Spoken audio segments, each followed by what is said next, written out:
शेतात मेंढर बसवले की तण निघते, अमरवेल निघते, पालापाचोळा निघते, गवत जास्त निघते, असे बरेच शेतकरी बांधवांचे मत आहेत.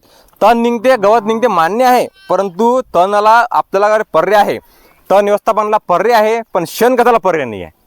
आपल्या वावरामध्ये तण किती निघालं आपण डवरणी, खुरपणी, निंदण, तणनाशकचा वापर करू शकतो, परंतु शेणखताला पर्याय नाही आहे. आणि म्हणून यावर्षी उन्हाळ्यामध्ये एक रात्र का होईना आपल्या वावरामध्ये मेंढरांची बैठक आपण अवश्य मारा. खूप चांगले फायदे या बैठकचे आपल्याकडे आहेत. रासायनिक खतांचे भाव जर पाहिले तर 1500 रुपये ते 2500 रुपयापर्यंत एक बॅग आपल्याला गेलेली आहे. आणि म्हणून रासायनिकचा खर्च जर आपल्याला कमी करायचा असेल, जमिनीची उत्पादन क्षमता वाढवायची असेल आणि दमदार पीक आपल्याला घ्यायचं असेल तर शेणखताशिवाय पर्याय नाही आहे. आणि कमी खर्चामध्ये चांगला फायदा या मेंढरांच्या बैठकचा आहे. आपल्या वावरामध्ये सध्या आपण आहे संपूर्णपणे बैठक आपण दरवर्षीच या मेंढरांची मारत असतो.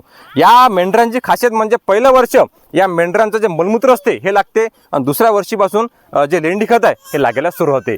सध्या पूर्णपणे आपल्या वावरामध्ये मेंढर बसलेले आहेत. एक अर्धा फुटी जागा अशी नाही की ज्यामध्ये शेणखत पडलं नसेल. ठीक आहे ना.